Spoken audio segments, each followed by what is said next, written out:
Puan Rin tak buka mic ke? Mute rasanya tu. Okey. Okey tuan-tuan dan puan-puan, jam telah menunjukkan pukul 3.20. Jadi mari kita mulakan program kita pada petang ini insya-Allah.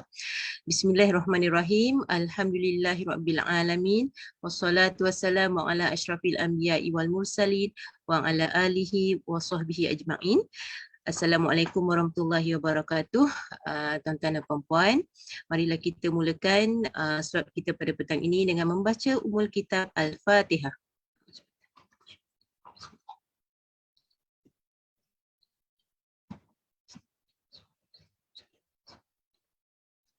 Amin amin ya rabbal alamin. Jadi tuan-tuan dan puan-puan, pertama sekali saya bagi pihak Seksyen Psikologi dan Kaunseling Jabatan Pendaftar Bahagian Pembangunan Sumber Manusia Universiti Sains Islam Malaysia ingin mengucapkan selamat datang, ahlan wa sahlan wa marhaban bikum kepada tuan-tuan dan puan-puan yang berada bersama-sama dengan kita pada petang ini, okey, untuk slot program Coffee Talk with Counsellor siri kedua untuk tahun 2022 pada petang ini, alhamdulillah. Dan saya amat mengalu-alukan tuan-tuan dan puan-puan dan juga yang mungkin terdiri daripada warga USIM dan mungkin ada juga terdiri daripada warga luar USIM. Okey, so terima kasih. Okey, terima kasih kerana sama-sama dapat meluangkan masa bersama dengan Seksyen Psikologi dan Kaunseling pada petang ini insya-Allah. Jadi tuan-tuan dan puan-puan, saya juga ingin mengucapkan selamat datang dan terima kasih kepada speaker kita pada petang ini ya, yang saya hormati, iaitu Encik Tuan Muhammad Amir Tuan Ismail yang merupakan kaunselor dan pegawai psikologi yang tidak asing lagi di bahagian hal ehwal pelajar Universiti Sains Islam Malaysia. Apa khabar Cik Amir pada petang ni? Alhamdulillah terbaik Puan. Dalam keadaan yang terbaik. Alhamdulillah. Ya, ya. Alhamdulillah, Alhamdulillah, Masya Allah. Jadi saya juga mendoakan agar tuan-tuan dan puan-puan para peserta yang ada bersama dengan kita pada petang ini ya Cik Amir, agar berada dalam keadaan sihat sejahtera, okay? Sihat emosi, sihat mental, sihat fizikal insya-Allah. Okey, sejahtera semua. Okey, so slot kita pada petang ini akan Cik Amir kita akan mengupas topik iaitu bagaimana berhadapan dengan rasa rendah diri. Jadi saya pasti mungkin ada di antara tuan-tuan dan puan-puan yang pernah merasai isu rendah diri ni, kan, berasa sangat rendah diri, tak tahulah sebab apa tu kan. Jadi pada petang ini tuan-tuan dan puan-puan kita akan mendengar perkongsian dan kupasan oleh Cik Tuan Amir kita, okey, mengenai apakah punca-punca yang menyebabkan kita rasa rendah diri, okey, bagaimana kita nak meningkatkan keyakinan diri kita kan, dan cara untuk membina daya kekuatan mental, dan apakah tips-tips okey yang boleh membantu kita untuk meningkatkan rasa percaya pada diri dan sebagainya. Jadi tanpa melengahkan masa lagi, saya dengan ini mempersilakan okey penceramah kita Tuan Muhammad Amir Tuan Ismail, okey, untuk menyampaikan okey perkongsiannya. Dipersilakan Cik Amir. Okay, terima kasih Puan Hazrin Muhammad Noor selaku moderator kita pada petang ini insya-Allah. Alhamdulillahirabbil alamin wassalatu wassalamu ala asyrafil anbiya'i wal mursalin wa ala alihi wa sahbihi ajma'in. Qala rabbi shrah li sadri wa yassir li amri wa hlul 'uqdatam min lisani yafqahu qawli, amma ba'd. Alhamdulillah, pertama sekali marilah kita bersama-sama mengucapkan syukur kehadrat Ilahi. Sebab apa? Sebab hari ini kita masih lagi dapat menghela nafas, hidup dalam keadaan yang baik, hidup dalam keadaan yang aman, walaupun kita ni dalam satu konflik global, satu konflik global COVID-19. Ramai rakan-rakan kita di USIM ni yang telah dijangkiti dan sedang dijangkiti, ramai yang di kuarantin sekarang ni kan. Jadi sama-samalah kita ucapkan syukur sebab kita masih lagi ada kesihatan walaupun diuji dengan COVID-19. Dan kita doakan supaya rakan-rakan kita yang dijangkiti tu, yang sedang kuarantin apa semua tu, kita doakan supaya diberikan kesembuhan yang segera, dan kita doakan supaya tidak ada sesuatu yang buruk berlaku dalam kalangan kita, insya-Allah.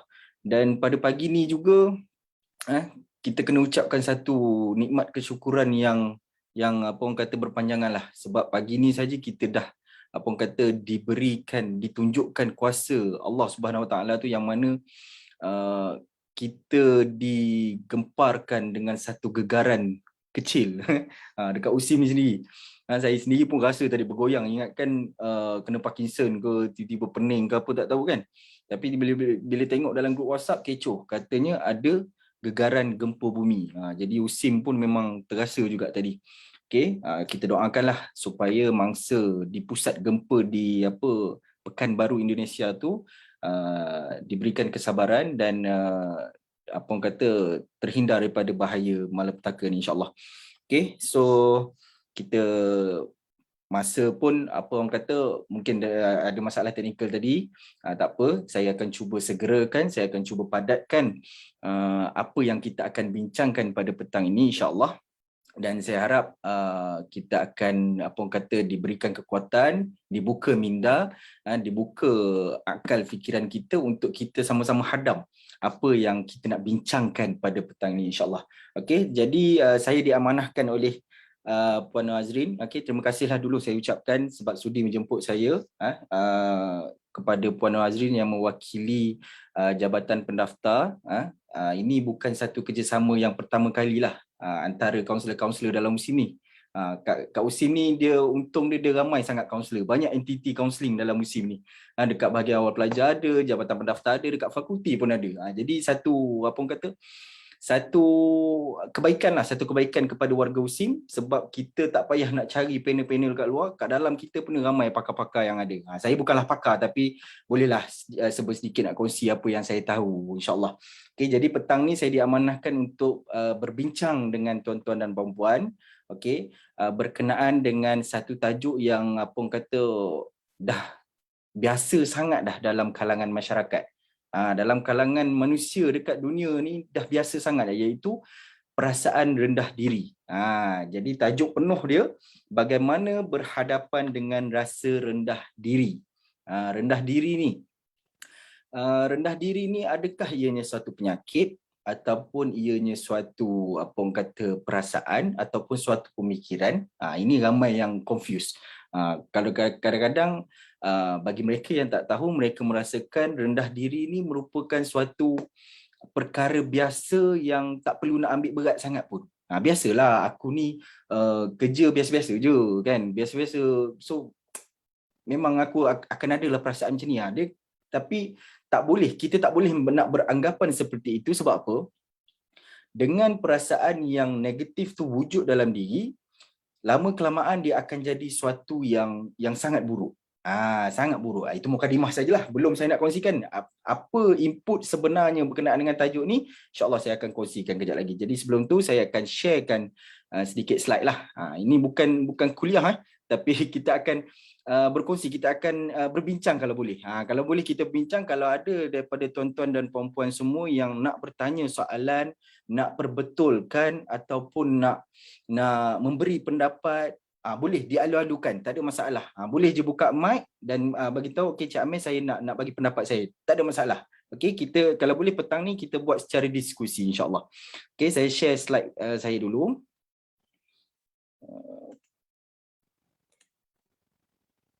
Okey, boleh nampak tak slide saya? Puan ni?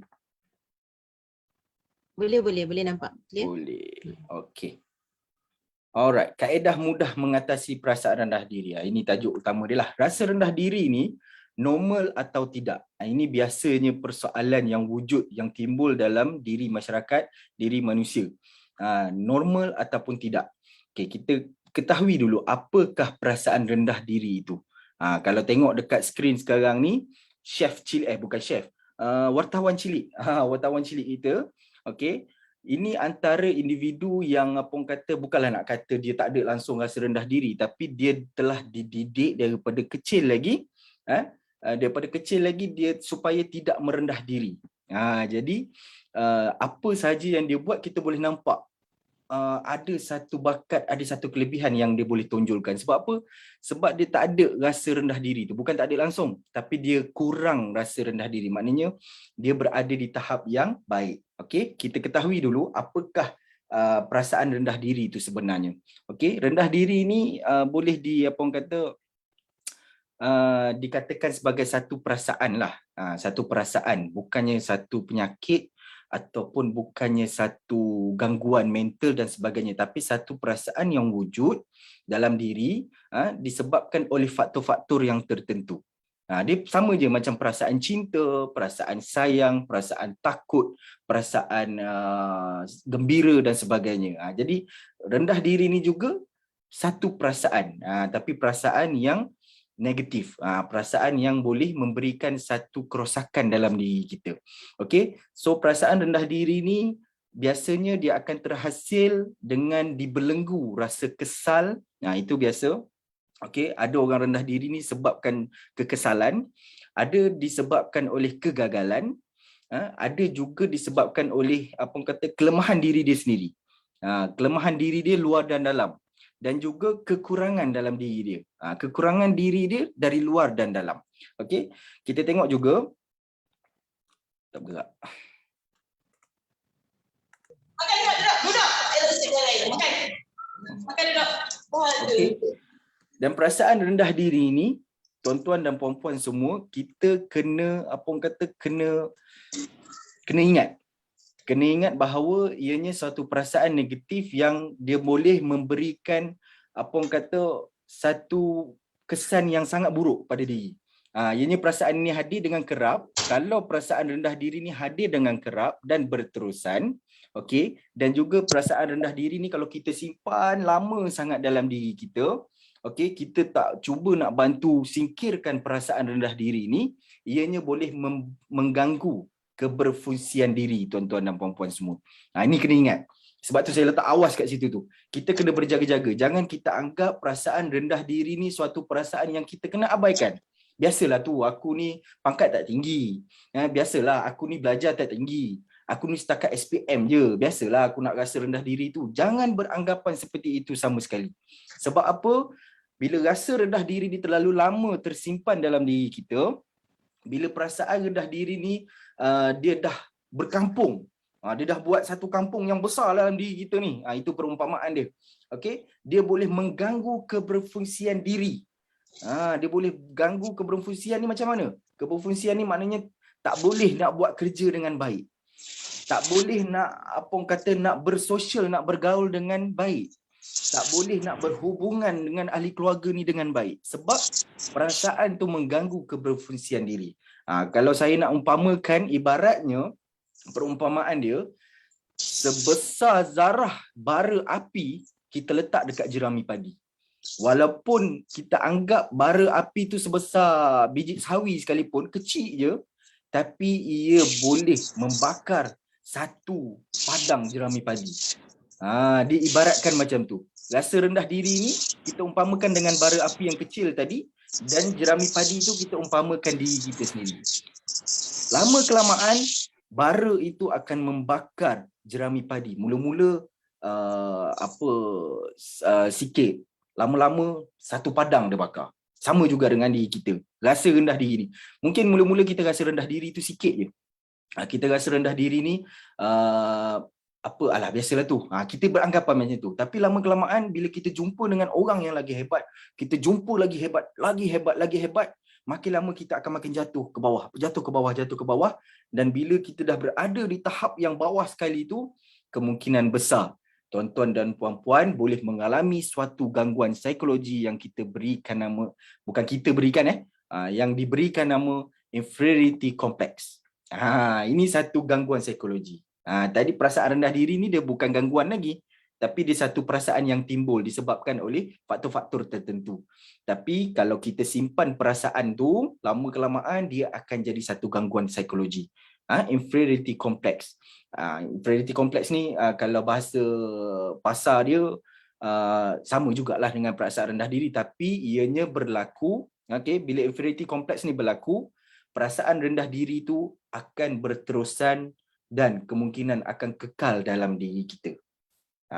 Bila dah kekal dalam diri kita, boleh tak tuan-tuan dan puan-puan bayangkan pergi ke pejabat, okey, pergi ke pejabat buat kerja, bos suruh buat something, bos suruh buat sesuatu lah, mungkin bentang kertas kerja ke apa ke, tapi sebabkan ada perasaan rendah diri ini, ada inferiority complex dalam diri kita, kita merasakan bahawa bila kita nak bentang depan orang ramai, aku ni siapa aku nak bentang depan orang? Aku ni boleh ke nak bercakap depan orang? Orang ni tengok aku macam mana? Mesti dia pelekehkan aku. Alah, dia ni staff biasa je pun nak bentang-bentang kertas kerja. Pemikiran itulah yang akan mengganggu keberfungsian dan keberhasilan kerja kita. Itu yang kita tak nak kalau boleh kita nak elakkan. Sebab kalau wujudnya perasaan dan pemikiran seperti itu, maka tugas-tugas yang diberikan kepada kita, kita tak dapat nak laksanakan dengan baik. Sebab bila kita nak bentang sesuatu depan orang ramai, kita duk fikir orang ramai ni duk pelekehkan kita, pandang rendah pada kita. Mesti kita akan rasa tak selesa sebab otak kita ni tengah memikirkan sesuatu yang lain, iaitu perasaan dan pemikiran orang lain. Jadi bila masa kita nak fokus kepada apa yang kita nak bentangkan, jadi kita pun tak tahu apa kita cakap. Kita pun merapu bercakap. Dan orang tengok, dia ni cakap apa, pusing situ, pusing sini, duk ulang-ulang benda yang sama saja. Jadi nampak tak kesan dia kepada cara kita bekerja dan menghasilkan hasil kerja yang sangat-sangat tak memuaskan. Jadi kena jaga-jaga dengan perasaan rendah diri ni. Jangan sesekali set dalam otak kita perasaan rendah diri ni adalah perkara yang biasa berlaku kepada manusia. Ya, semua orang ada rasa rendah diri. Saya sendiri, Puan Din sendiri, siapa-siapa, kaunselor, psikologis dan sebagainya, kami bukan malaikat, kami manusia. Jadi kami ada perasaan rendah diri juga. Tapi yang membezakannya adalah normal dengan tak normal ni, orang yang tak normal, perasaan rendah diri dia sangat tinggi. Dalam apa jua pekerjaan, dalam apa jua yang dilakukan, dia rasa orang pelekehkan dia. Itu tak normal. Kita kena tengok satu persatu dalam diri kita. Okey, so seterusnya, bagaimana ianya boleh berlaku? Ini persoalan yang kita kena tahu jawapannya. Okey, biasanya orang yang wujud perasaan rendah diri ni, okey, dia terdapat dua faktor lah, faktor dalaman dan faktor luaran. Kita tengok pada faktor dalaman terlebih dahulu. Okey, faktor dalaman ni lebih kepada dalam diri kita lah. Dalaman diri kita tu sendiri, kekurangan ataupun kelemahan dari segi fizikal dan mental. Biasanya tuan-tuan dan puan-puan, okey, individu-individu yang mempunyai perasaan rendah diri yang sangat tinggi ini tergolong daripada mereka yang kekurangan dari segi fizikal, contohnya OKU lah, tak ada tangan, tak ada kaki, mata buta, telinga pekak, okey, bisu dan sebagainya. Okey, biasa sangat kalau mereka wujud perasaan rendah diri. Itu normal sebab mereka rasa kekurangan. Tapi kalau jadi tak normal kalau kita pendam dan kita simpan perasaan itu lama-lama. Itu biasalah. Okey, kita kekurangan. Kita akan tengok kawan-kawan kita yang sempurna ni buat kerja dengan baik. Boleh angkat barang, boleh pergi ke sana ke sini, boleh berlari, boleh berbasikal petang-petang dan sebagainya. Yang mana yang OKU ni hanya mampu tengok sahaja. Kan? Jadi disebabkan itulah wujudnya perasaan rendah diri ini. Selain daripada fizikal, mental juga. Ada yang slow learner contohnya, lambat sikit belajar, lambat nak faham apa yang orang ajar. Okey, mental dia, IQ dia rendah dan sebagainya. Tak sehebat kawan-kawan dalam pejabat yang lain. Okey, bila bos bagi arahan, kawan kita ni sekali je boleh faham dah. Tapi kita ni puas hadam. Puas fikir apa yang bos cakap. Apa yang majikan kita cakap ni puas kita duk fikir. Apa kan? Macam mana nak faham? Kenapa kau boleh faham, aku tak boleh faham? Bila dia membandingkan perkara itu, wujudlah satu perasaan yang kita berikan nama perasaan rendah diri. Sebab kita membandingkan kawan-kawan kita, cepatlah kau faham. Kenapa aku tak faham? Kenapa aku tak boleh nak hadam? Itu contoh yang simple lah yang saya boleh bagi. Okey, dan seterusnya faktor dalaman ni, okey, bila seseorang itu mewujudkan, bukannya dia secara automatik, dia mewujudkan, maknanya tuan-tuan dan puan-puan sendiri sengaja wujudkan pola pemikiran yang sangat-sangat negatif. Sangat-sangat negatif ni macam yang saya katakan tadilah. Aku ni nak bentang, aduh nak bentang kertas kerja contoh nak bentang kertas kerja. Aku ni bercakap pun tak pandai. Kan? Aku ni bukannya hebat sangat pun. Aku membantu takbir je. Kan? Aku nak bentang depan pegawai. Aku ni siapa? Tapi bos bagi kerja tu kepada kita. Kenapa? Mungkin dia nampak kelebihan daripada kita. Tapi kita sendiri, tuan punya badan ni tak nampak kelebihan yang ada pada diri kita. Sebab apa? Sebab pemikiran kita, pola pemikiran kita asyik fikir yang negatif sahaja. Tak tengok. Bila kita asyik fikir yang negatif, kita akan ditutupi dengan pemikiran negatif tu dan kita tak nampak langsung side positif kita. Itu yang bahaya tu kalau benda tu wujud dalam diri kita tu. Sangat-sangat bahaya. Bukan dia boleh mewujudkan perasaan rendah diri sahaja. Dia boleh mewujudkan penyakit anxiety. Dia boleh mewujudkan depression. Dia boleh mewujudkan skizofrenia. Dia boleh mewujudkan bipolar dan sebagainya. Itu semua penyakit-penyakit psikologi. Hasil daripada pola pemikiran yang negatif saja. Daripada kecil macam saya kata tadi, bara api dan jerami padi tu. Daripada kecil, lama-lama dia boleh membakar keseluruhan diri kita. Kalau kita tak bendung daripada awal. Okay, itu faktor dalaman yang menyebabkan perasaan rendah diri. Seterusnya, kita tengok faktor luaran. Faktor luaran banyak sikit lah. Ini biasalah. Perbezaan pangkat dan status macam saya kata tadi. Aku batu takbir, kau pegawai. Jadi tak boleh kita nak makan roti canai sekali dekat luar, tak boleh. Dia rasa rendah diri. Kan? Nak buat kerja. Okey, ni kerja pegawai, aku tak mampu nak buat ni. Awal-awal lagi kita dah letakkan diri kita tak mampu nak buat kerja seorang pegawai. Sedangkan mungkin pegawai itu IQ dia, tahap IQ dia, kelebihan yang ada, kemahiran yang dia ada, skill yang dia ada sama je dengan kita. Tapi disebabkan perbezaan pangkat dan status itu menghalang seseorang itu untuk melihat side positif dalam diri dia. Itu contohnya. Kemudian ekonomi keluarga. Ini juga antara faktor yang utama juga wujudnya perasaan rendah diri ini. Ekonomi keluarga. Maknanya kau keluarga senang, aku keluarga susah. Kan?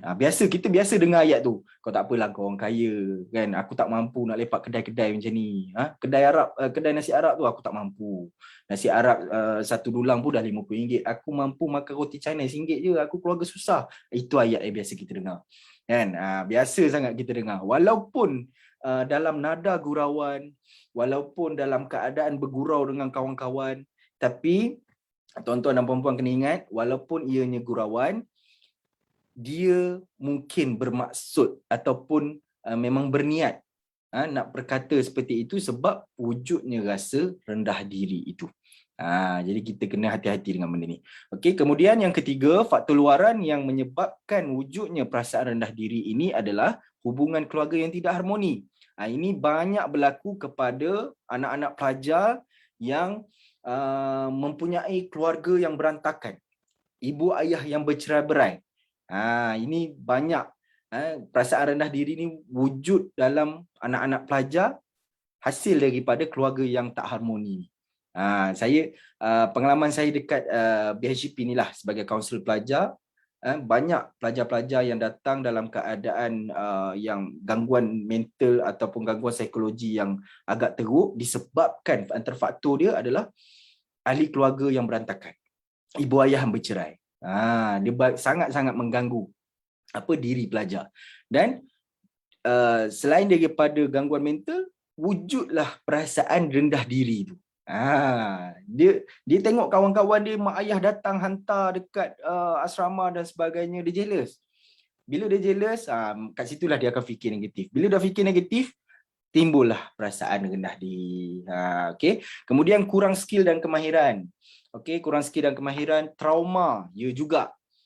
Trauma ni, contoh trauma yang biasa berlaku dan mewujudkan perasaan rendah diri adalah sering dimaki hamun, sering dimarahi oleh ibu bapa, sering dimarahi oleh cikgu-cikgu.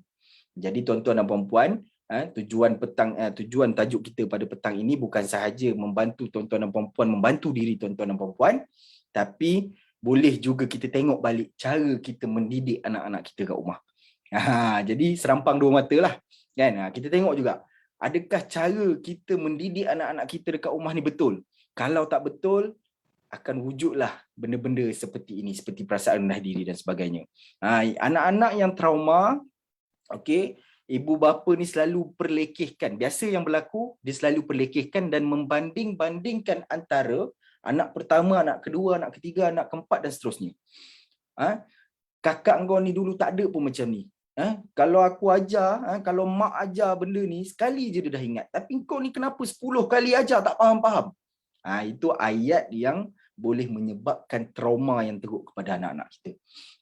Kena ingat tuan-tuan. Okey, jangan kita permain ataupun kita tak ambil serius dengan benda-benda ni.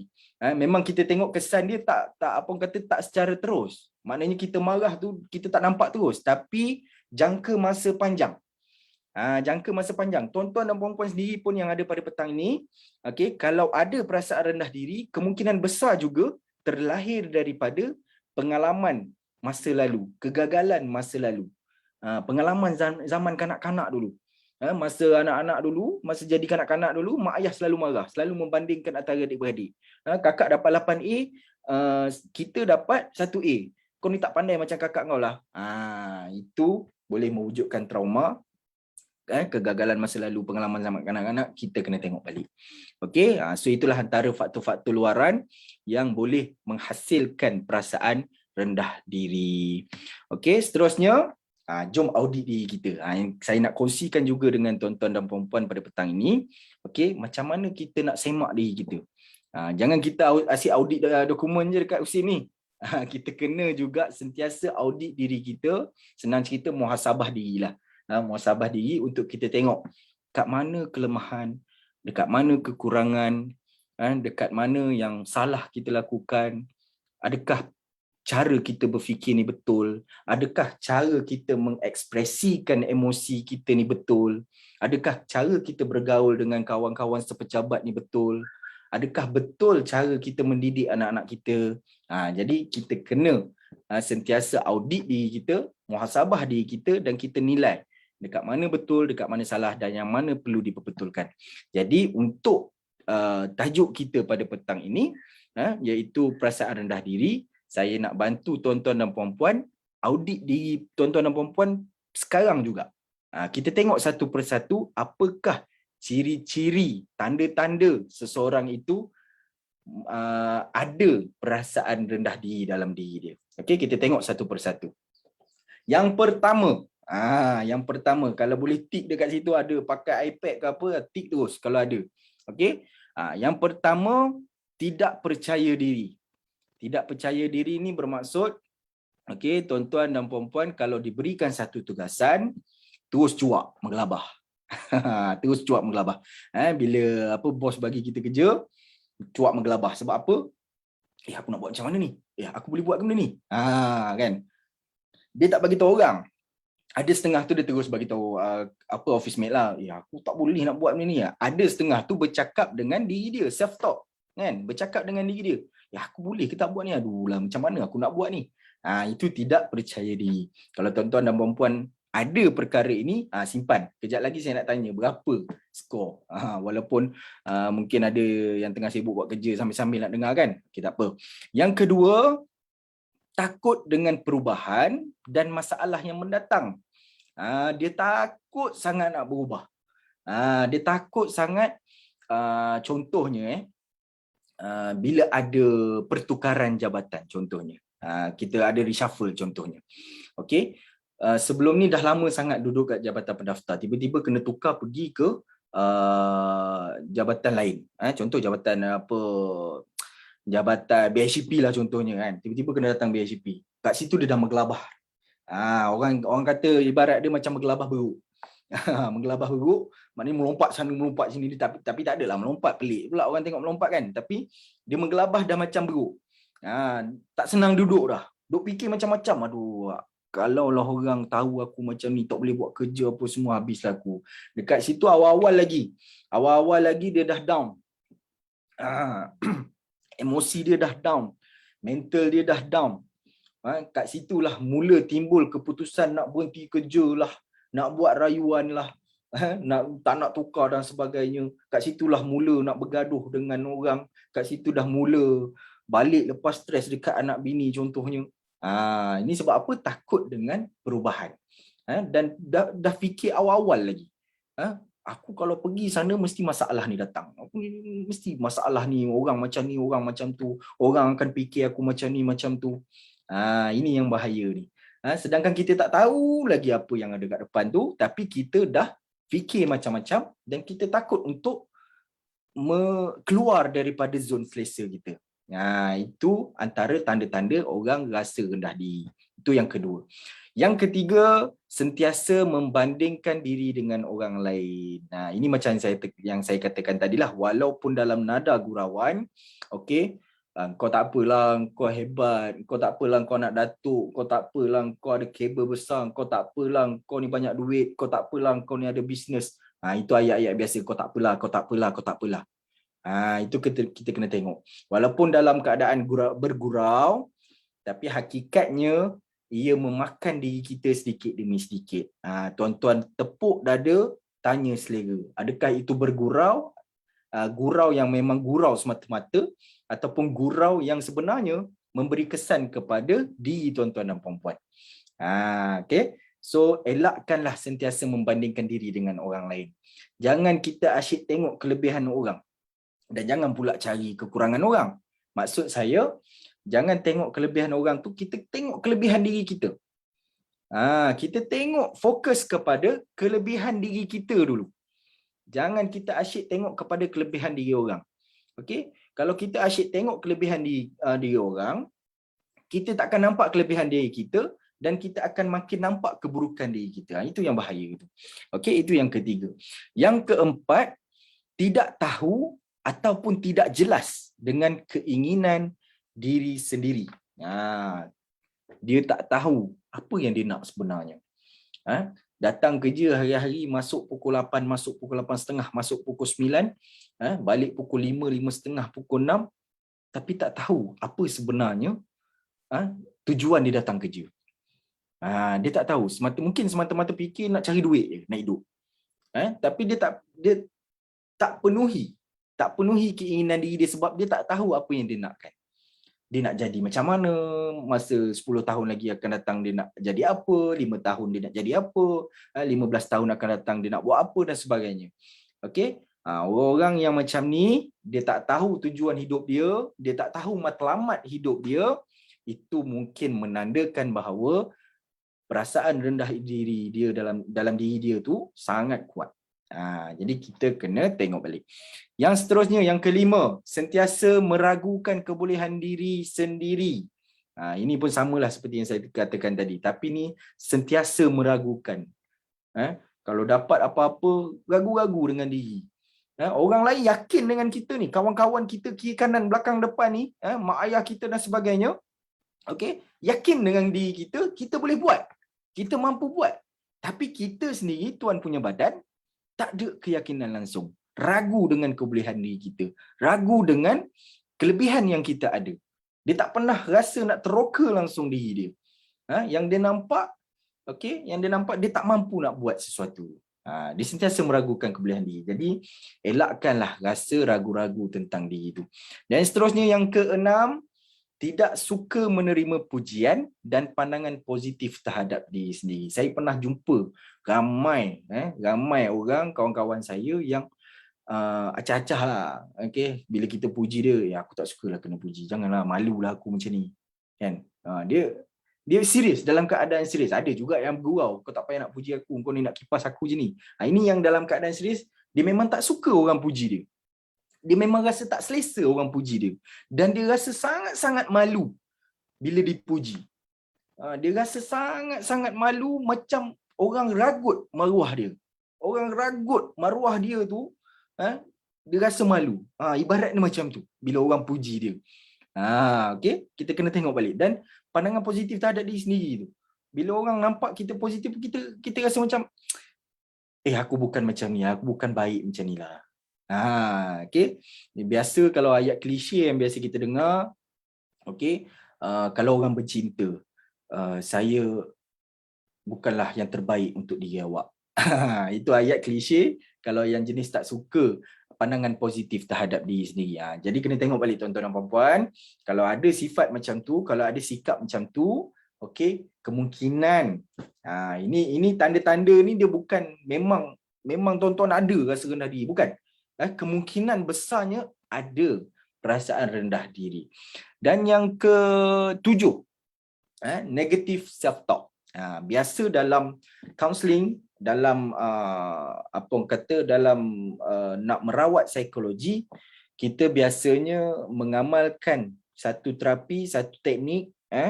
Kaunselor-kaunselor, psikologis ni, dia akan memberikan cara kepada klien-klien, kepada mereka-mereka yang ada masalah, satu teknik kita panggil positive self talk.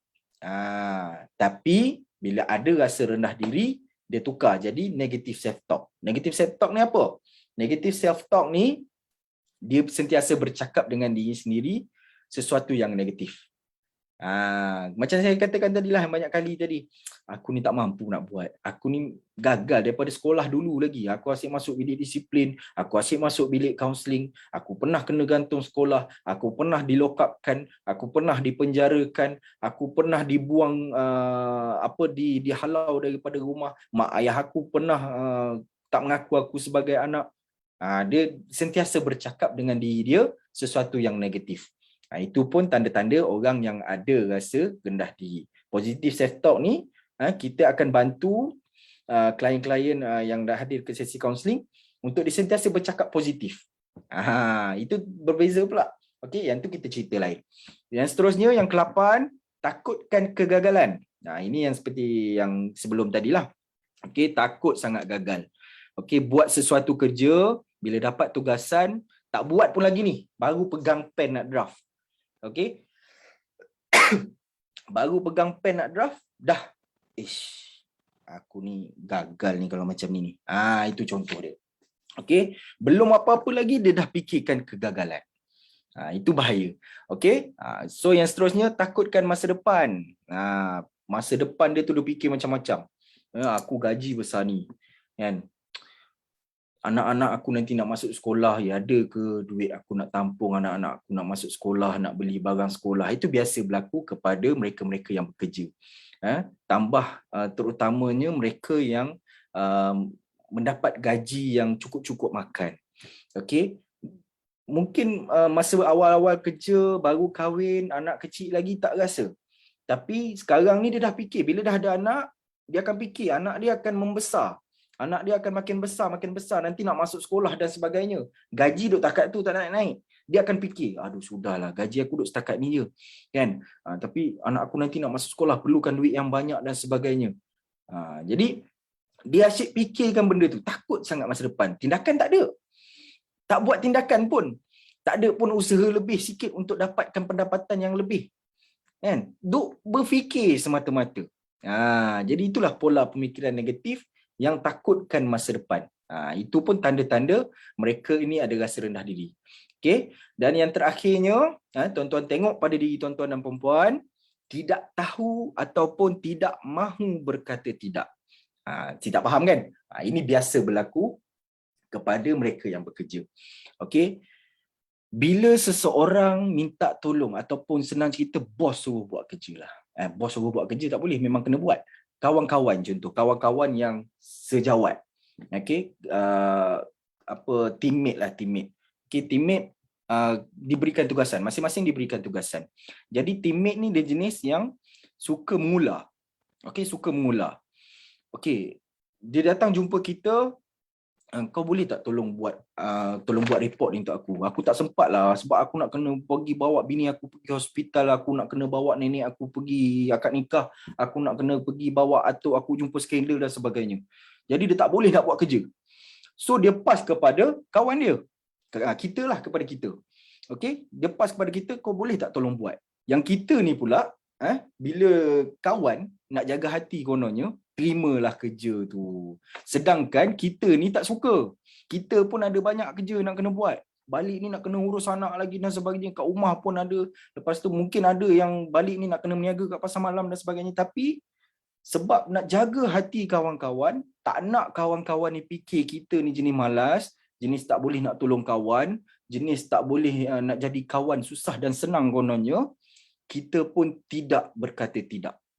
Kita setuju dan kita terima walaupun kita ni terkesan dari segi emosi dan fizikalnya.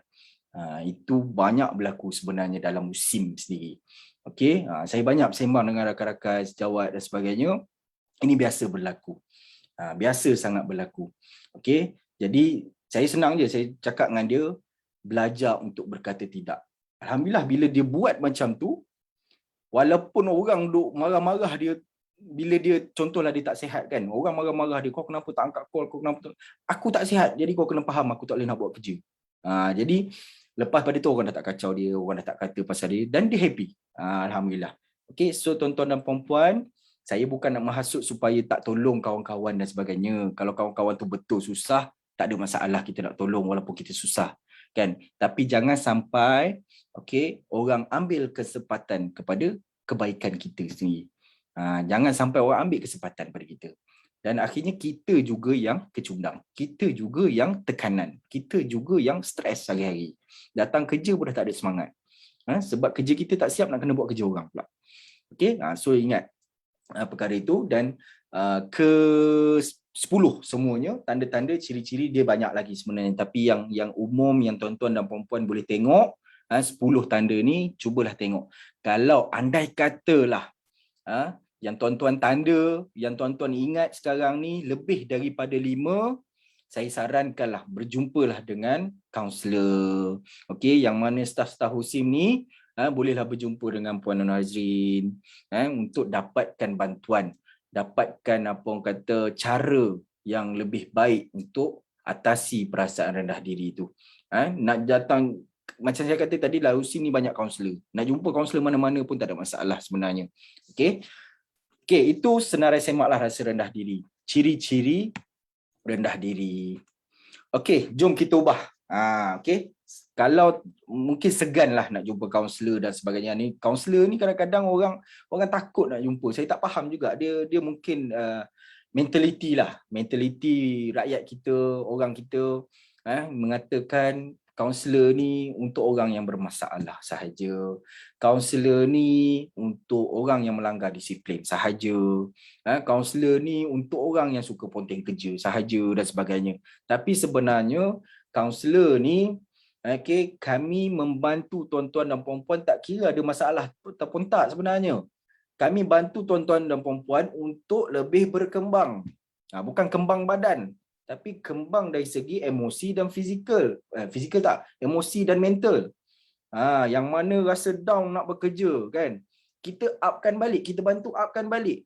Yang mana apa kata stres dengan kawan kerja yang bagi kerja banyak tadi ni. Okey, kita bantu untuk bukan tolong buat kerja, tapi kita bantu untuk tuan-tuan tengok kelebihan dalam diri yang ada dan akhirnya tuan-tuan akan rasa selesa untuk bekerja dengan lebih baik. Okey, itu tujuan kaunseling sebenarnya. Jangan beranggapan kaunselor ni orang yang menghukum dan sebagainya. Kami bukan penguat kuasa. Kami adalah golongan yang menolong orang lain. Okey, so pergilah jumpa kaunselor kalau rasa diri itu tak tenteram dan tak aman langsung. Okey, kalau tak nak jumpa kaunselor lah, tak nak sangat ni, takut Puan Rin garang ke apa ke, okey, saya kongsikan juga cara macam mana kita nak ubah sendiri. Kita nak ubah sendiri diri kita. Okey, yang pertamanya self care. Self care ni macam mana? Jaga diri lah. Jaga diri ni, okey, tuan-tuan dan puan-puan kena sentiasa apa orang kata positifkan pemikiran, kena sentiasa fokus pada diri sendiri. Macam saya katakan tadi, jangan terlalu fokus kepada apa yang orang cakap. Jangan terlalu fokus kepada kritikan orang. Okey, jangan terlalu fokus kepada persekitaran-persekitaran luar yang mengganggu ini. Kita fokus pada diri kita. Diri kita pada masa sekarang, dekat mana kita ada, pada masa mana kita ada, kat situ kita fikir. Kita fikirkan. Contoh sekarang ni ada di Husim tengah bekerja, okey, dalam keadaan ini tak ada apa-apa perubahan setakat ni, tak ada apa-apa perubahan setakat ni. Okey, sekarang ni je kita fikir apa sepatutnya aku buat lepas ni. Jangan fikir benda luar yang mengarut tu, jangan fikir. Okey, itu cara kita nak buat penjagaan diri kita. Okey, exercise, jaga makan, cukup rehat dan sebagainya. Yang mana suka bersukan petang-petang balik kerja tu, teruskan bersukan tapi jangan terlalu over, sebab badan kita juga perlukan rehat. Sebab sekarang ni ramai sangat yang sudden death, okey, tiba-tiba tengah bersukan meninggal dan sebagainya. Sebab apa? Badan tak cukup rehat. Jadi kalau nak bersukan pada waktu petang pun, gunakan teknik yang betul, masa yang betul, tempoh masa yang betul, okey, bersukanlah, tak ada masalah. Okey, yang kedua, cara kita nak berhadapan dengan rasa rendah diri ni, hindarilah rakan sekerja yang toksik. Rakan sekerja yang toksik ni macam mana? Okey, rakan sekerja yang toksik ni, okey, rakan sekerja yang tak supportive, tak menyokong. Maknanya kalau kita ada masalah, itulah kau. Aku dah cakap banyak kali kau jangan buat macam ni, tapi kau buat juga. Itu bukan menyokong. Itu macam mempersalahkan. Kita pun lagi stres bersembang dengan orang macam ni. Okey, so kalau ada kawan macam ni, okey, walaupun dia kawan yang apa orang kata yang menghiburkan kita dekat office dengan mulut dia yang huru-hara apa semua, suka buat lawak dan sebagainya, tapi kalau cepat sangat stres dengan dia, selalu sangat stres dengan dia, hindarilah. Janganlah putus kawan. Saya bukan nak suruh putuskan silaturahim, tapi kurangkan bercerita masalah dengan dia, kurangkan berkongsi hal peribadi dengan dia. Sebab orang-orang macam ni biasanya dia akan lebih kepada mengkritik, mencari salah tuan-tuan dan puan-puan, berbanding memberi sokongan dan membantu mencari jalan penyelesaian. So hindarilah orang-orang macam ni. Dan orang toksik ni juga orang yang hipokrit, depan baik belakang baik, dalam dua muka lah senang cerita. Okey, dan suka bersaing secara tidak sihat, suka mengkhianati kita. Okey, sama-sama ni apply nak naik pangkat. Okey, yang seorang kawan kita ni pergi jumpa bos, si Azman ni dia macam ni lah bos, ke masuk lebih pada pukul 9 lah bos, dia masalah lah, ni ada cerita keburukan kita. Kalau ada kawan macam ni, hindarilah dia. Okey, yang ketiga, cara nak berhadapan dengan rasa rendah diri, jangan hiraukan pandangan negatif orang lain. Kita kena ingat bahawa hidup kita ni bukan untuk orang lain. Hidup kita ni adalah untuk kita sendiri dan untuk orang-orang yang kita sayangi, ahli-ahli keluarga kita, isteri kita, anak kita, mak ayah kita dan sebagainya. Kalau ada kawan-kawan yang suka memberikan pandangan negatif terhadap diri kita, okey, jangan hiraukan. Okey, kita buat kebal. Mesti ada yang tanya macam mana nak kebalkan diri daripada pandangan orang lain ni. Kita tengok poin yang kedua balik. Hindari rakan sekerja yang toksik. Sebab orang yang beri pandangan negatif pada orang lain ni adalah rakan sekerja yang toksik. Okey, so yang keempat adalah terima dan redha dengan kelemahan yang ada. Ada sesetengah kelemahan dalam diri kita ni. Okey, tak logik juga kalau ada kaunselor yang kata setiap kelemahan kita boleh buang, kita boleh ubah, kita boleh jadikan kelebihan. Tak logik juga sebenarnya. Sebab ada juga kelemahan dalam diri kita ni yang kita tak boleh nak ubah sebenarnya. Dia akan kekal dalam diri kita. Okey, so kalau ada kelemahan seperti itu, okey, terima, redha dan ikhlaskan apa yang Allah dah bagi pada kita. Janganlah kita seumur hidup kita nak fikirkan kelemahan tu saja. Akhirnya kita kecundang. Tak boleh nak berkembang, tak boleh nak berfungsi dengan baik sebagai seorang manusia. Okey? Dan yang seterusnya, sentiasalah berusaha untuk meneroka kelebihan diri. Sentiasa berusaha nak teroka kelebihan diri. Kita kena cari, kita kena korek dalam diri kita ni. Okey, bukan kita kena kenal diri kita sebenarnya. Kalau tak mampu tuan-tuan dan puan-puan tak mampu nak teroka diri sendiri, tak tahu cara nak teroka diri sendiri, itu fungsi kaunselor. Itu fungsi perkhidmatan kaunseling disediakan. Nak bantu orang ramai teroka diri sendiri, kenal diri sendiri, cari kelebihan. Sebab setiap masalah yang berlaku dalam diri kita, tak ada orang yang boleh bantu sebenarnya, melainkan diri kita sendiri. Jadi kita ni pun buntu nak selesaikan masalah kan. Tapi kalau kita dapat cari kelebihan dalam diri kita, insya-Allah dengan kelebihan itu yang kita dapat tahu ada dalam diri kita, insya-Allah kita akan gunakan kelebihan itu untuk selesaikan masalah kita. Okey, tak ada orang lain boleh tolong kita melainkan diri kita sendiri. Tak ada orang boleh ubah diri kita melainkan diri kita sendiri. Okey, yang seterusnya, habiskan banyak waktu dengan orang tersayang. Ini paling penting lah sebenarnya tuan-tuan dan puan-puan. Sebab orang yang sayang kita sahaja yang akan faham kita. Walaupun antara lelaki bini ni kadang-kadang awak ni tak memahami lah. Kita ni tak memahami lah semua. Walaupun ada dialog macam tu dekat rumah tangga kita, tapi yang hakikat sebenarnya hanya manikam tak ingat dah apa peribahasa tu. Okey, hanya isteri kita yang kenal kita. Dalam keadaan kita yang hidup dah dewasa ni, kadang-kadang mak ayah kita pun dah tak kenal kita. So isteri kita sajalah yang kenal kita luar dan dalam. Dia je yang memahami. Kalau kita ada masalah, dia je tahu macam mana nak pujuk kita. Kalau kita ada kebuntuan nak buat keputusan dan sebagainya, isteri kita, suami kita sahaja yang boleh bantu untuk kita pecahkan dilema dalam diri kita. Okay, so banyaklah habiskan waktu dengan orang yang tersayang supaya kita akan rasa lebih bahagia. Kita akan rasa, sebab orang tersayang kita ni dia kurang kritik kita. Dia akan bantu untuk kita tengok kelemahan yang ada dan kita baiki untuk kita naik lebih tinggi. Itu orang yang tersayang. Sebab tu saya kata luangkan masa yang banyak dengan orang tersayang berbanding dengan kawan-kawan, dengan siapa-siapa yang kat luar tu lah.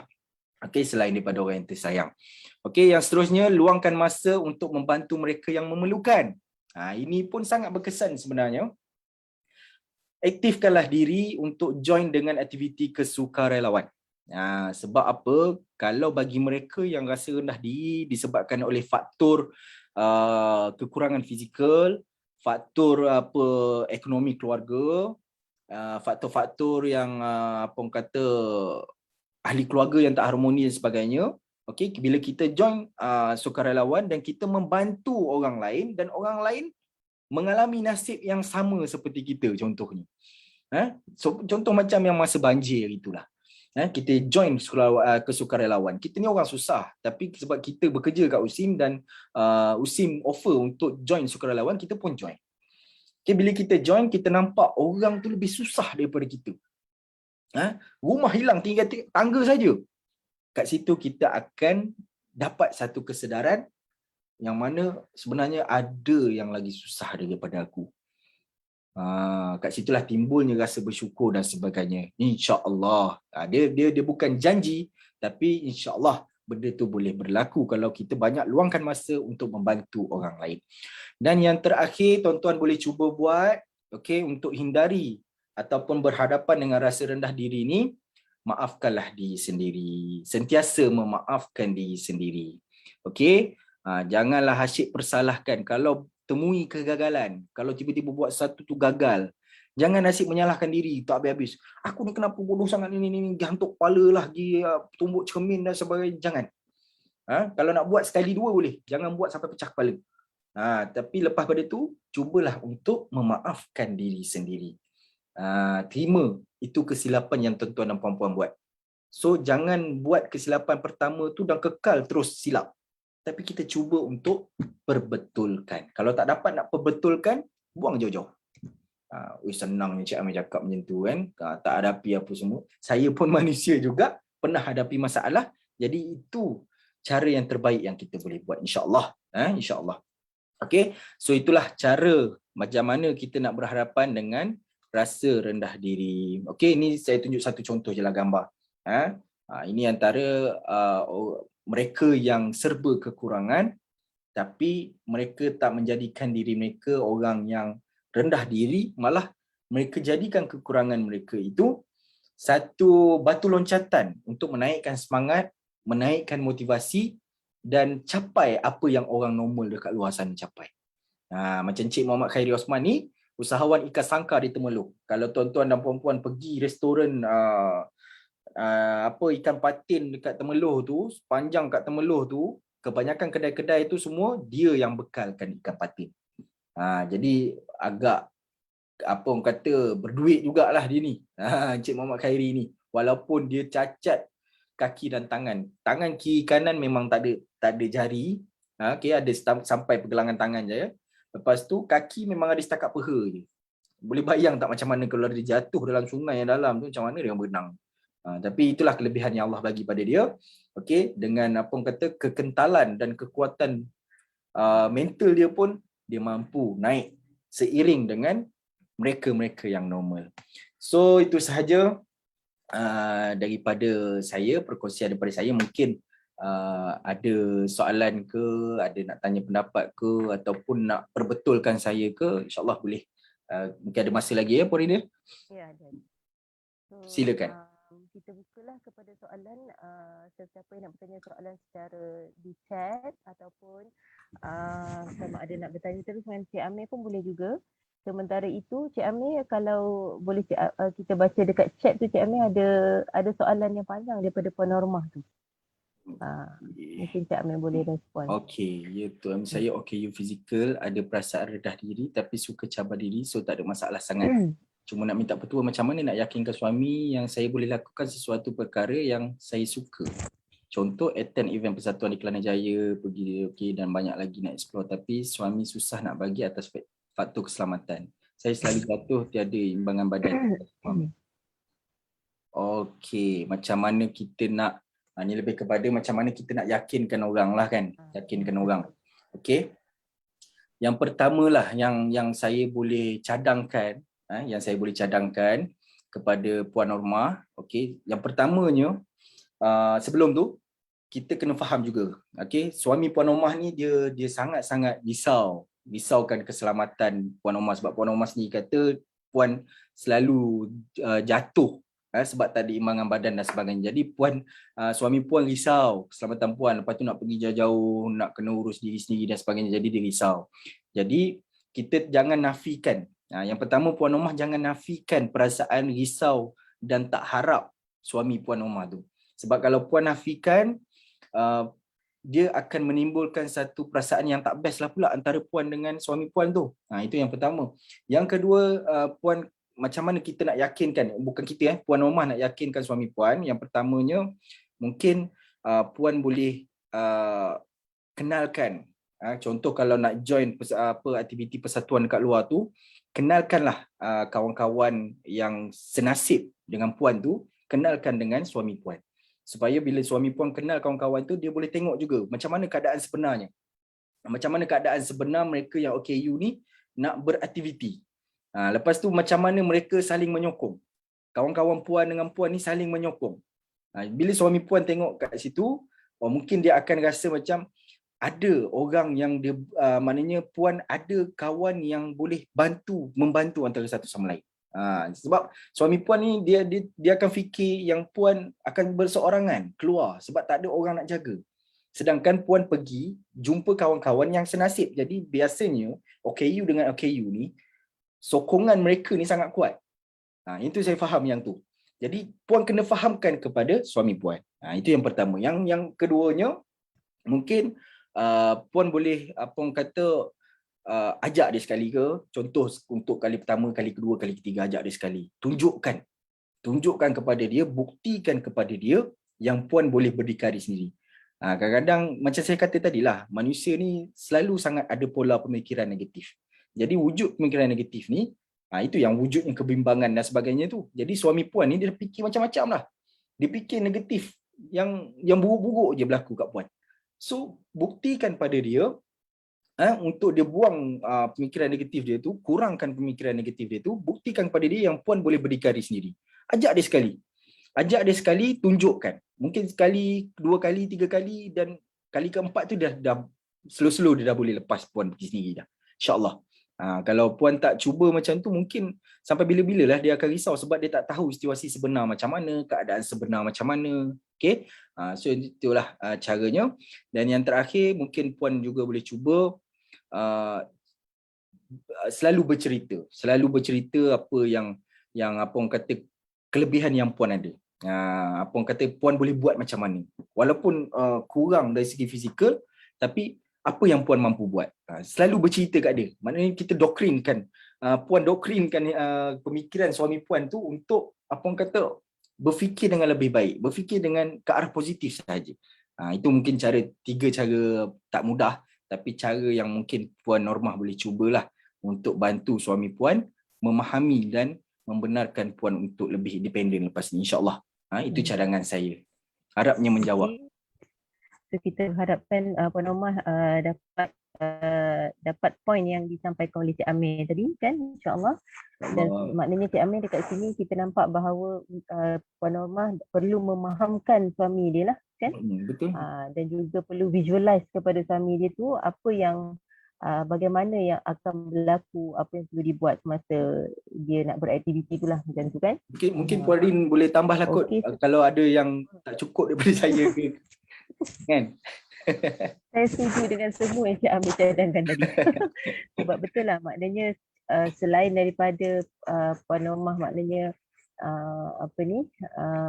menerangkan pada husband dia tu, maknanya Puan Norma juga boleh, kita nak orang faham kita dan kita mesti memahamkan orang lain terhadap kita juga, keadaan kita juga. So saya suka poin yang Cik Amir sentuh tu tadi tu. Ya. Okey. So kita pergi kepada soalan seterusnya tu Cik Amir, daripada Puan Fazidah. Okey, Puan Fazidah, maaf saya ingin bertanya bagaimana langkah terbaik dan langkah awal yang boleh dilakukan untuk seseorang keluar dari comfort zone dan lebih berkeyakinan sekiranya rasa rendah diri seseorang itu adalah serius. Okey. Alright, kalau rasa rendah diri itu serius, bermakna dia mungkin mengalami inferiority complex yang macam saya katakan tadi lah. Okay, bila inferiority complex, dia maknanya gangguan psikologi yang serius.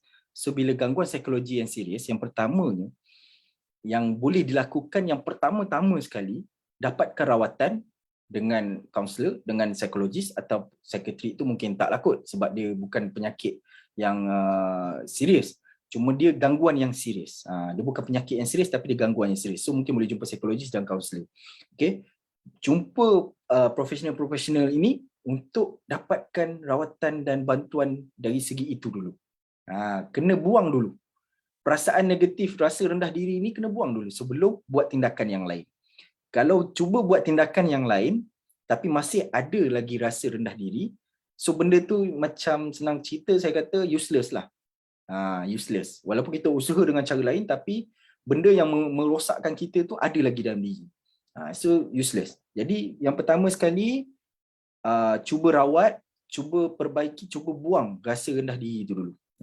Tak boleh juga buang, kena ada juga sikit, tak boleh tinggi tapi dia kena ada juga sikit rasa rendah diri. Kalau tidak dia jadi superiority pula, dia jadi suka mengangkat diri sendiri pula, suka membangga-banggakan diri sendiri pula, jadi riak dan takbur pula. So rasa rendah diri ni dia kena ada juga dalam diri tapi bukan dalam kadar yang banyak.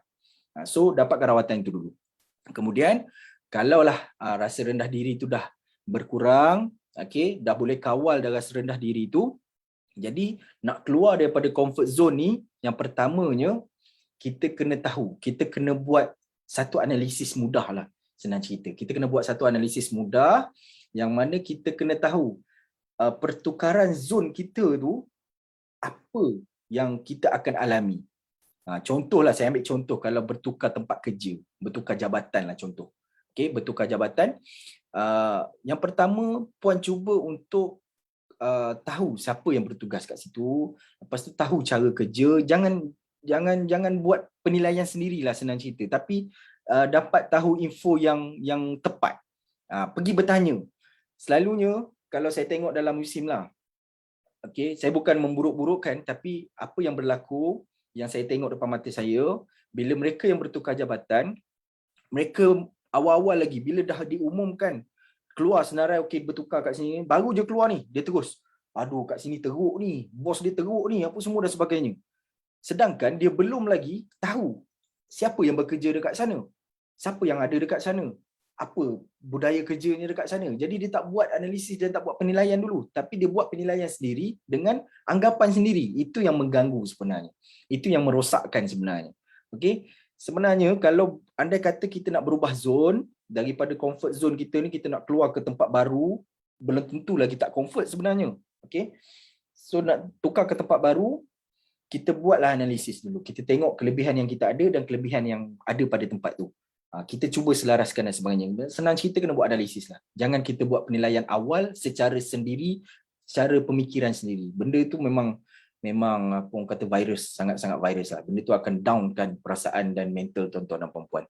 Okey, so itu cara yang saya rasa paling perlu dilakukan lah kalau anda kata nak berubah daripada comfort zone dan nak keluar ke zon yang lain, dan zon itu juga yang akan meningkatkan apa orang kata kelebihan tuan-tuan dan puan-puan, jadi go. Jangan halang diri tuan-tuan dan puan-puan. Okey, macam saya ulang balik, cuba selesaikan dulu isu rasa rendah diri tu, kemudian barulah bertingkah laku ataupun buat tindakan untuk yang lain. Okey, mungkin Puan Rin nak tambah ke berkaitan dengan ni? Okey Cik Amir, tak ada apa saya nak tambah. Alright. Setakat ni okey, poin Cik Amir clear. InsyaAllah. Alhamdulillah. Okey, so kita ada soalan yang ketiga, alhamdulillah daripada Puan Ainil Fauzi. So salam terima kasih Cik Amir atas perkongsian bermanfaat. Saya pernah dengar tentang imposter syndrome. Adakah ia berkaitan dengan rasa rendah diri juga? Imposter syndrome Syndrome. Imposter syndrome ni rasanya dia lebih kepada saya pun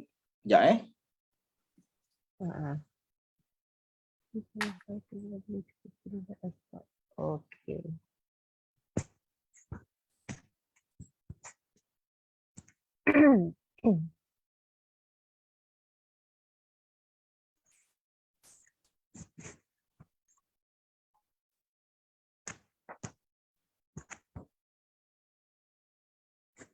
Okey, right. Dia kadang-kadang sekarang ni dia muncul penyakit-penyakit yang baru kan. Jadi imposter syndrome ni saya percaya dia bukan yang dah dikaji lama mungkin. Ke Puan Rin ada info sikit pasal imposter syndrome ni? Okey, kalau setakat yang saya sempat baca ni, imposter syndrome ni adalah penyakit yang ragu-ragu tentang kebolehan diri kita sendiri. Dan merasakan yang seperti kita ni buat salah. Macam tu. So daripada situ timbul rasa rendah diri tadi tu lah kan. Okey, so imposter syndrome ni seperti yang Puan Rin kongsikan tadi lah, maknanya dia rasa kerja dia tu sentiasa tak lengkap. Kalau dia buat sesuatu tu selalu tak memenuhi apa yang dikehendaki.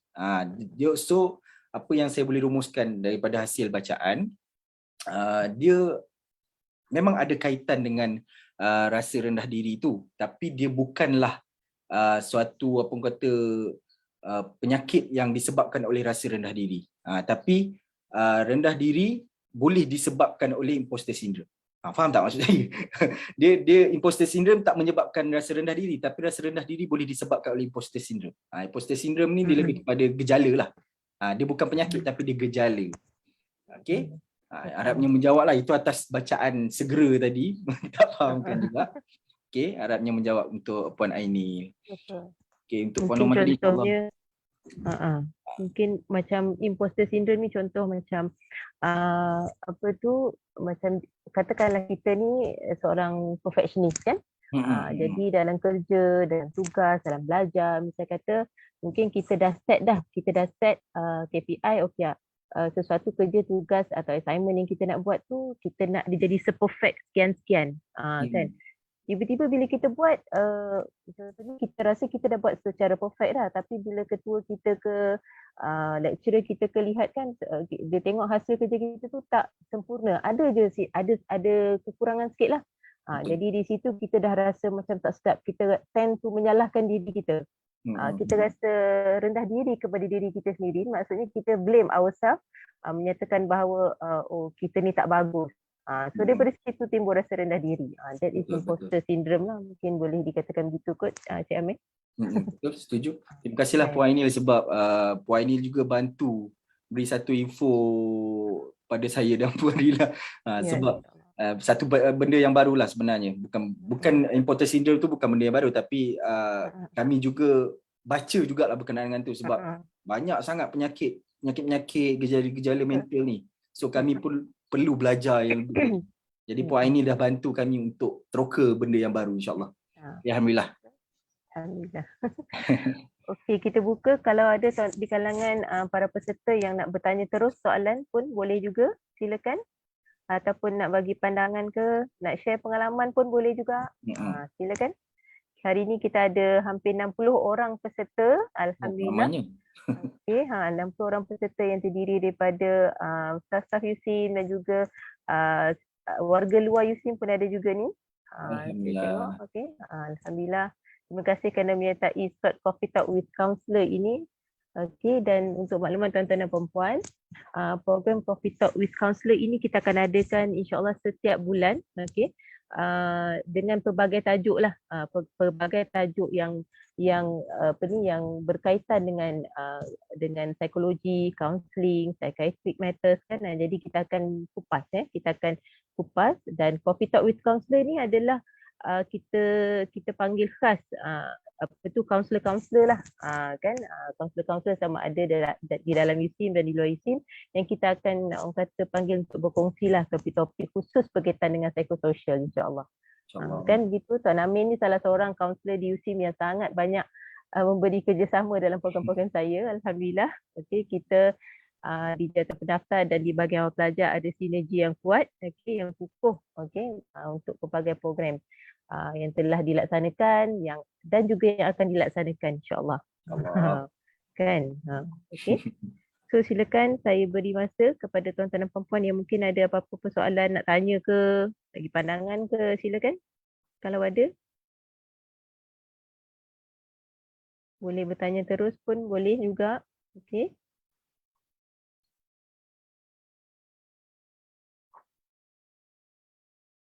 Mungkin ada segan-segan nak tanya ni. Kalau segan nak tanya boleh tulis di chat. Boleh. InsyaAllah Kan. saya cuba jawab. Tak ada Puan Rin pun ada. Okey. Sementara tu sambil tu tuan-tuan dan puan-puan boleh isikan link kehadiran yang setia kongsikan di chat juga ya. Bagi staf-staf USIM dan warga komuniti, boleh saja isi borang tersebut untuk rekod kami. So kita akan melihat dan menilai lah kebaikan, apakah kelemahan program atau tak topik dibincangkan dan sebagainya untuk penambahbaikan kami di masa depan lah, insyaAllah. Sebab actually setiap tahun kalau di pihak kami kita akan kongsikan tajuk-tajuk yang berlainan, yang berlainan mengikut keadaan isu semasa dan sebagainya kan. So itulah pentingnya kalau kita maksudnya mengisilah penilaian tersebut, insyaAllah. Okey, nampaknya macam tak ada soalan ni Cik Amir. Itulah. Alhamdulillah semua berpuas hati agaknya. Alhamdulillah. Alhamdulillah. Jadi okeylah, kalau tak ada apa-apa persoalan mungkin saya boleh simpulkan. Okey tuan-tuan dan puan-puan, daripada perbincangan kita hari ini berkaitan dengan rasa rendah diri ni kan, Cik Amir tadi pun telah banyak kupaskan apakah penyebabnya dan sebagainya, bagaimana senario jika kita menghadapi rasa rendah diri, apakah kesan-kesan dan simptom dan sebagainya kan. So tuan-tuan dan puan-puan, Cik Amir juga ada berkongsi tentang 8 tips untuk berhadapan dengan rasa rendah diri ini, in which pada pandangan saya sangat bermanfaat dan praktikal untuk kita latih diri kita, untuk kita amalkan sebenarnya dalam kehidupan kita seharian. Okay, so saya sangat-sangat berharap dan mendoakan agar tuan-tuan dan puan-puan dipermudahkanlah untuk mengamalkan 8 tips tadi tu, insya-Allah. Dia mungkin tak semua yang kita perlu buat serentak kan Cik Amir. Betul. Mungkin ikut keupayaan dan kemampuan diri kita. Mana yang kita nak mula dulu tu pulang. Macam mana kan. Okey. Dan yang keduanya tuan-tuan dan puan-puan, Cik Amir pun ada sentuh tadi. Maksudnya bila kita hadapi masalah, tak ada orang lain yang boleh menyelesaikan masalah kita tu melainkan diri kita sendiri. Okey. So tuan-tuan dan puan-puan, jangan lari daripada masalah. Okey, jangan simpan masalah, jangan lari daripada masalah. Okey. Sebab kalau kita simpan atau kita lari daripada masalah, masalah itu tetap akan kejar kita sampai bila-bila. Dan masalah tak akan selesai. Okey, so maknanya cuba cari solution, cari penyudahnya di mana kan. Kemudian kalau rasa macam tak boleh nak hadapi secara berseorangan, jumpalah pakar-pakar tadi. Cik Amir pun dah banyak kali promote kan, perkhidmatan kaunseling, perkhidmatan psikologi. Itu penting tuan-tuan dan puan-puan kan. Okey, dan Allah juga dah sebut dah dalam surah Al-Insyirah ayat 5 dan 6, okey, yang bermaksud setiap okey, maka tetaplah kepercayaanmu, sesungguhnya setiap kesukaran itu ada kemudahannya. Allah ulang sekali lagi, sesungguhnya bersama kesukaran ada kemudahan. So tuan-tuan dan puan-puan, kita ni diberikan keistimewaan yang lebih daripada makhluk-makhluk yang lain, iaitu akal fikiran. Jadi sebab itulah kita dalam menghadapi masalah ni tuan-tuan dan puan-puan, okey, carilah jalan. Okey, macam mana nak keluar daripada masalah tersebut. Macam tu kan. So ingatlah bahawa maknanya kalau kita tak cari jalan keluar tu maknanya kita seperti menzalimi diri kita. Saya boleh katakan gitu. Kita seperti nak diri kita sakit emosi. So kita tak nak tu kan. Sebab banyak sebenarnya kejadian-kejadian ataupun melalui kes-kes kaunseling yang Cik Amir kendalikan pun, bila kita tak keluar daripada masalah ni, kita tak cari jalan penyelesaian kan, so kita tak luahkan dengan pakar dan sebagainya kan, jadi masalah tu akan menghuni di hati dan fikiran kita kan Cik Amir. So lama kelamaan kita akan jadi meletup lah. So bila kita dah meletup, maknanya itu kita dah tahap teruk lah sebenarnya kan. So better kita orang kata cegah daripada awal lah tuan-tuan dan puan-puan. Okey, sekiranya ada apa isu, masalah, rendah diri ni dan sebagainya, okey, seek for help. Macam tu kan. So maknanya kalau kita seek for help dan kita boleh cepat-cepat rawat, insya-Allah benda akan jadi lebih mudah, ya. Okey. So saya mengharapkan bagi pihak urus setia, kami mengucapkan ribuan terima kasih sekali lagi kepada Encik Tuan Muhammad Amir kerana sudi berkongsi topik bagaimana berhadapan dengan rasa rendah diri ni bersama dengan kami semua. InsyaAllah kita akan jemput lagi Cik Amir untuk program-program kami akan datang insyaAllah. Okey. Ramadan pun dah nak dekat ni kan. So yang kita boleh kongsikan sama-sama dengan warga USIM dan komuniti di luar. Okey, insyaAllah. Dan kepada tuan-tuan dan puan-puan yang dapat meluangkan masa bersama dengan kami pada petang ini, diucapkan sekali lagi terima kasih. Okey, dan jagalah diri tuan-tuan dan puan-puan. Okey, semoga sejahtera hendaknya, jaga SOP. Kita masih belum menang tuan-tuan dan puan-puan ya. Pandemik ini semakin hari semakin tinggi kesnya. Okey. Saya sendiri pun sedang berkuarantin di rumah ni sebenarnya. Okey, so tuan-tuan dan puan-puan, think positif, stay safe, okey, jaga SOP dan kita tutup slot kita pada petang ini dengan baca tasbih kafarah dan surah Al-Am.